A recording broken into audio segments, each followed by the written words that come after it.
Corona के मामले लगातार सामने आ रहे हैं। दिल्ली की बात करें तो दिल्ली में भी लगातार केसेस बढ़ रहे हैं। ओमिक्रॉन के खतरे को देखते हुए वीकेंड कर्फ्यू लगा दिया गया है। इसके तहत शनिवार और रविवार को दिल्ली पूरी तरह से बंद रहेगी। दिल्ली डिजास्टर मैनेजमेंट अथॉरिटी की बैठक में यह फैसला लिया गया है।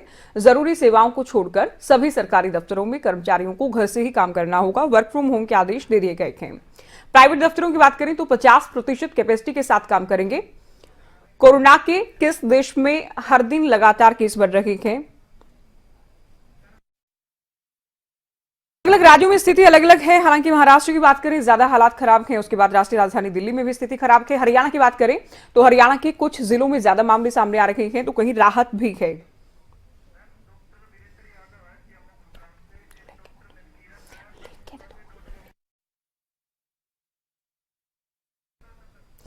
तो कोरोना केसेस लगातार सामने आ रहे हैं। कोरोना की रफ्तार तो चिंता का सबब है ही, साथ ही नया वेरिएंट ओमिक्रॉन भी डरा रहा है। तेज रफ्तार के साथ ओमिक्रॉन संक्रमण फैला रहा है। हरियाणा में भी दस्तक दे चुका है।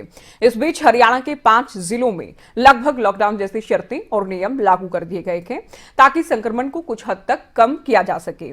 इसके अलावा वैक्सीनेशन का दायरा बढ़ाया गया है। देश भर में 15 से 18 साल के जो किशोर हैं उनको भी कल से यानी सोमवार से वैक्सीनेशन शुरू हो चुका है। उनका भी आज दूसरा दिन 43 लाख से ज्यादा किशोर वैक्सीनेट हो चुके हैं।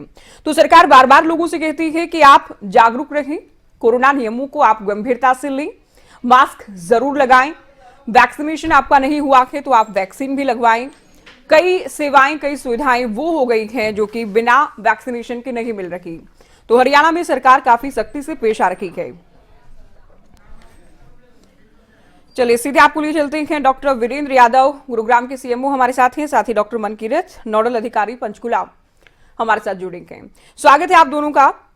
वीरेंद्र यादव जी, पहला सवाल आपसे सर, अभी जो कोरोना की स्थिति है, सबसे पहले हम चूंकि विश्लेषण करने जा रहे हैं, सबसे पहले आपसे ये समझेंगे क्या कारण है कि जब लगा था कोरोना थम चुका है, खतरा कम हो चुका है, एक बार फिर से रफ्तार बढ़ गई।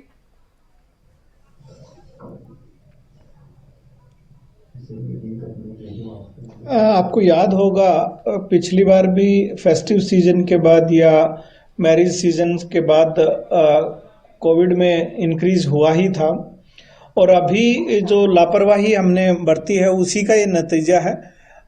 ओमिक्रॉन अपने आप में एक पार्ट है और वो रहेगा, लेकिन मेजॉरिटी जो केसेस आ रहे हैं वो ब्रेक थ्रू इन्फेक्शन के केसेस हैं, जिसमें चाहे आपने दोनों डोजेज ऑफ वैक्सीन ले रखी हों उसके बाद भी आपको कोविड का इन्फेक्शन हो रहा है। तो मेन रीजन अभी यही है कि आपने कोविड अप्रोप्रिएट बिहेवियर को नहीं अपनाया और जो सबसे इम्पोर्टेंट चीज़ है मास्क, और मास्क को सही तरीके से पहनना, वो हम पालन नहीं कर रहे। और फेस्टिव सीजन कहें या शादियों का सीजन में कहें, हमने इसमें बिल्कुल लापरवाही बरती। हमने कोई सोशल डिस्टेंसिंग नहीं इस्तेमाल की, कोई मास्क यूज नहीं किए और इसका मुख्य कारण मैं तो अभी यही मानता हूं क्योंकि कोविड का प्रकोप कम हुआ था, खत्म नहीं हुआ था, पेंडेमिक इज स्टिल देयर। जी डॉक्टर मनकीरत जी, आप क्या मानती हैं, क्या ये केवल लापरवाही का नतीजा है जैसा कि डॉक्टर यादव की ओर से कहा गया, या फिर ये तीसरी लहर का एक समय हो चुका है कि तीसरी तबाही भी आ सकती है, संभावित तीसरी लहर की आशंका भी लगातार जताई जा रही है।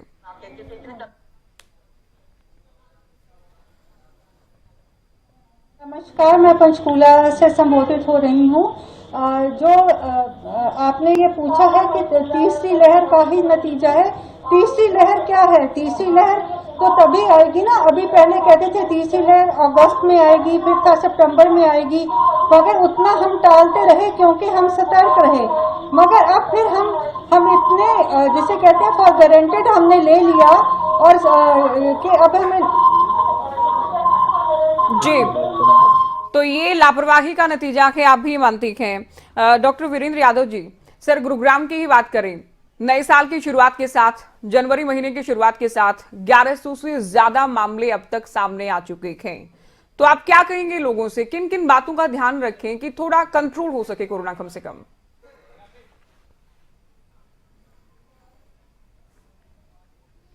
देखिए, अभी आप डेली 400 के आसपास केस हमें आ रहे हैं और आज तो मैं एक्सपेक्ट कर रहा हूं कि 500 से या 600 के आसपास केस आ सकते हैं। ये संभावित है कि केसेस तो बढ़ेंगे ही अगर एक बार, क्योंकि ओमिक्रॉन की भी बात करें या वैसे भी जब आर फैक्टर की हम बात करें वो 1 से ज़्यादा होता है तो केसेस का बढ़ना स्वाभाविक है और लाजमी है। और जो सबसे इम्पोर्टेंट बात मैंने शुरू में आपको कही कि सावधानी, और अब शायद पेंडेमिक का वो टाइम आ गया है जब सोशल रिस्पॉन्सिबिलिटी या समाज की या हमारी रिस्पॉन्सिबिलिटी बढ़ जाती है, क्योंकि मैंने आपको बताया 60 to 80% केसेस और 80% हमारा एंटीबॉडी सर्वे में भी एंटीबॉडी पाई गई थी, उसके बाद भी इन्फेक्शन हो रहा है। तो इसका मतलब ये है कि अब समाज को एक बार रिस्पॉन्सिबिलिटी लेनी पड़ेगी। लेकिन एक अच्छी बात जो मैं समझ पा रहा हूं, अभी केसेस काफी जो आ तो रहे हैं लेकिन एसिम्टोमेटिक हैं, हॉस्पिटलाइजेशन 1% से भी कम है। तो शायद पेंडेमिक में ये चीजें जो हैं एक एंड की तरफ बता रही हैं। मैं शायद कह रहा हूं, मैं कोई गारंटी नहीं दे सकता अभी, लेकिन ऐसा लगता है कि ये इन्फेक्शन कमजोर होता जा रहा है, लोगों को हॉस्पिटलाइजेशन की जरूरत नहीं है और हम शायद पेंडेमिक के खत्म होने की तरफ आपने एक पॉजिटिव बात कही, आज के माहौल में काफी पॉजिटिव बात के तौर पर इसे देखा जाए कि पेंडेमिक खत्म होने जा रही है, हम उस दिशा में आगे जा रही है। लेकिन ओमिक्रॉन को लेकर बात करें सर, ये कितना घातक है नया वेरिएंट, कितना इससे डरा जाए?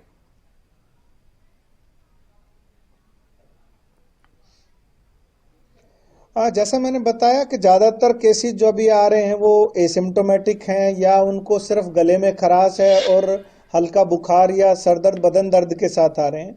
ओमिक्रॉन में भी ज़्यादातर यही सिम्टम देखने को मिले हैं। अभी तक ओमिक्रॉन से फैटेलिटीज़ बहुत कम या ना के बराबर हैं और यूजुअली अभी ये फेफड़ों पर कहूँ मैं आम जन की भाषा में या लंग्स पे उतना इसका असर अभी तक देखने को नहीं मिला है।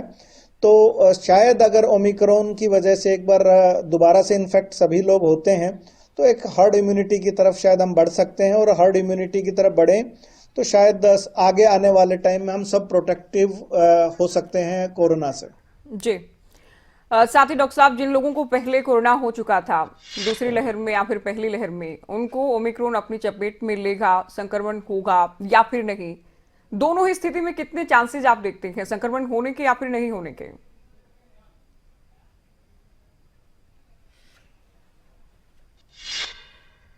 संक्रमण तो हो सकता है। मैंने अभी आपको बताया ना कि बहुत सारे लोगों को ब्रेक थ्रू इन्फेक्शन हुआ है, 60 to 80% दोनों वैक्सीन की डोज लगने के बाद भी। और ऐसे बहुत सारे लोग थे एंटीबॉडी सर्वे में जिनको पहले 80% का सर्वे में आया कि एंटीबॉडी, यानी उनको नेचुरल कोविड हुआ था, उनको भी एक्सपोजर हो रहा है या उनको दोबारा से कोविड हो रहा है। तो कोविड हो सकता है लेकिन वायरस म्यूटेट करता है, लेकिन कंटिन्यूस म्यूटेशन से स्वाभाविक है कि शायद कमजोर हो जाए। तो हम मान के चल रहे हैं, अभी सभी स्टडीज में ऐसा आ रहा है कि हॉस्पिटलाइजेशन की रिक्वायरमेंट कम है और इसकी स्पीड काफी ज्यादा हो सकती है। तो लेकिन मोर्टेलिटी और मॉर्बिडिटी यानी कहूं कि कोई ऐसी चीजें नहीं नोट करी जा रही अभी तक। जी डॉक्टर मनकीरत जी, जिन लोगों ने वैक्सीन लगवाई है मैम, वो उन लोगों से कितना सेफ है जिन्होंने वैक्सीन नहीं ली है?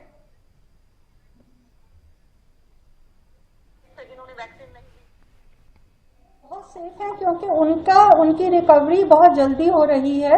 अगर उनको हुआ भी है तो उनके सिम्टम्स बहुत माइल्ड हैं और 2-3 दिन में ही उनके सिम्टम्स ठीक हो जाते हैं और वो जो आजकल 10 डेज का पीरियड है उसके बाद they can join back to their life, to routine life. पर एट द सेम टाइम इसके लिए ये नहीं है कि हम लापरवाह हो जाएं कि हम जल्दी से ठीक हो जाएंगे, ये नहीं है। हमें इसका ध्यान रखना है क्योंकि जिन लोगों को कोमॉर्बिडिटीज होती हैं, डायबिटिक है जिनका शरीर पहले से ही उनमें और कमजोरियां हैं, अगर उन पे एक दुश्मन और अटैक कर दे तो वो थोड़ा दुश्मन ज्यादा बलवान हो जाता है। इसलिए सावधानी बरतना हम बार बार बोलेंगे कि बहुत जरूरी है। जब भी हमने वैक्सीन लगवाई थी तब भी हमने ये बार बार कहा था कि आपकी रिस्क कम हुई है, हम ये गारंटी नहीं दे रहे। तो अभी अब बूस्टर डोज का भी आगे अरेंजमेंट हो रहा है। वैक्सीन से डेफिनेटली फर्क पड़ा है और वो लोगों की जो सिम्टम्स है कम है और रिकवरी अच्छी हो रही है। जी सर, आपसे समझेंगे क्योंकि आम भाषा में जो आम लोग जानना चाहते हैं यादव साहब कि जो लोग वैक्सीन लगवा चुके हैं, जैसा कि डॉक्टर मनकीरत ने बताया, तो क्या वो इतना ही मानकर चलें कि अगर उनमें ओमिक्रॉन पाया जाता है तो जल्दी स्वस्थ हो जाएंगे, रिकवर जल्दी हो जाएंगे, या फिर कुछ ऐसे भी चांसेस हैं कि उनमें कोरोना होने के चांस ही कम हो, संभावना कम हो?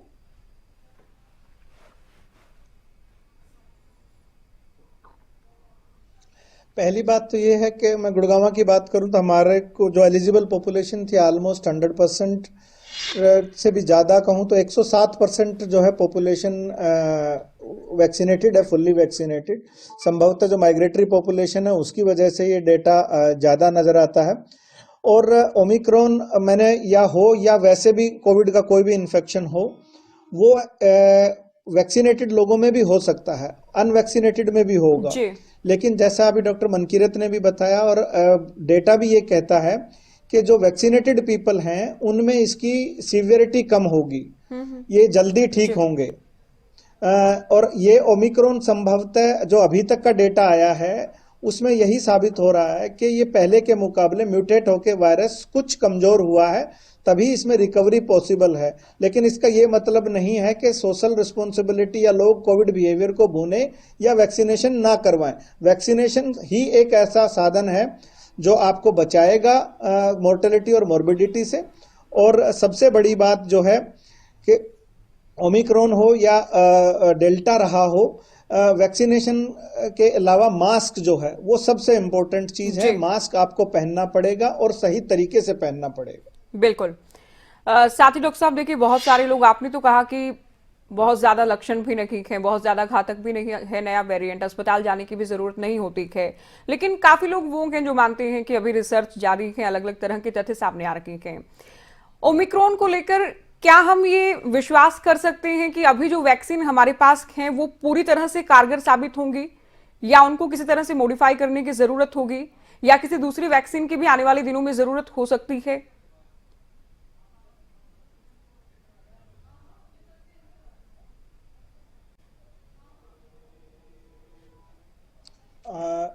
वैक्सीनेशन के लिए बात मैं करूं, अभी ये इफेक्टिव है वैक्सीन। अभी मैंने आपको बताया ना कि लोगों को जल्दी रिकवरी हो रही है, इन्फेक्शन अगर हो भी जाता है तो कोई मोर्टेलिटी नहीं हो रही है, तो वैक्सीनेशन डेफिनेटली इफेक्टिव है। जी, तो वैक्सीनेशन बहुत आप मानते हैं? जी, जी, आने वाले दिनों में हम ये भी देख सकते हैं कि जैसे इन्फ्लुएंजा में, जी बिल्कुल बिल्कुल, जैसे इन्फ्लुएंजा वैक्सीन थी आपको ईयरली देनी पड़ती है, या स्वाइन फ्लू के लिए भी आपको वैक्सीन रिपीट करनी पड़ती है, तो हमें बूस्टर डोजेज लेनी पड़ सकती हैं। और एक बात हम सभी शायद भूल गए हैं कि बच्चों को, हमारे एक एग्जांपल के तौर पे देता हूं मैं, डीपीटी की हम बात करें तो उसमें हम डोजेस 3 डोज देते हैं, फिर हम उसकी बूस्टर देते हैं, फिर हम डीटी देते हैं, फिर टीटी देते। तो हम शायद अडल्ट होने की वजह से भूल गए हैं कि अभी हमें शायद ऐसा वायरस आया है, हमें भी वैक्सीनेशन की जरूरत पड़ सकती है। तो वैक्सीनेशन के लिए आप आगे आए, और अगर बूस्टर या दोबारा से आपको रिपीट डोज के लिए कहा जाता है तो लीजिए। जी, आपने कुछ सिम्टम्स का भी जिक्र किया, सर्दी खांसी का या हल्के बुखार का। तो ये मौसम भी ऐसा है कि हल्का बुखार या सर्दी जैसी परेशानी है लोगों के सामने। तो क्या एक आम आदमी ये डिफ्रेंशिएट कर सकता है कि उसे कोरोना है या फिर बहुत साधारण कोई बुखार के डरने की जरूरत नहीं है, टेस्टिंग की दरकार है या फिर नहीं? क्या इससे डिफ्रेंशिएट किया जा सकता है?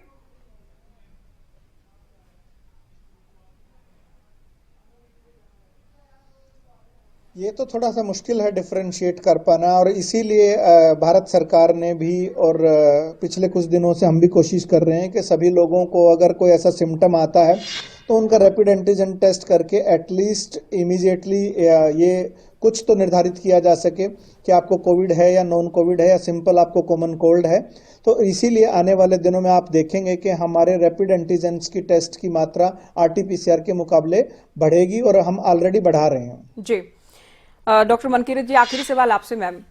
सरकार जो कदम उठा रही है, हालांकि सरकार का ये काम है, प्रशासन इंप्लीमेंट भी करवा रहा है, लेकिन लोग मानते हैं कि क्या ये काफी है कि 5 बजे के बाद कुछ एक जिलों में जो मिनी लॉकडाउन लगाया गया है, क्या ये काफी है? इससे चैन तोड़ पाएंगे हम कोरोना की? और दूसरा, अब तक की रिसर्च क्या बताती है, एक शख्स में अगर ओमिक्रॉन है उससे आगे कितने लोगों में ये संक्रमण फैल सकता है? 2 सवाल।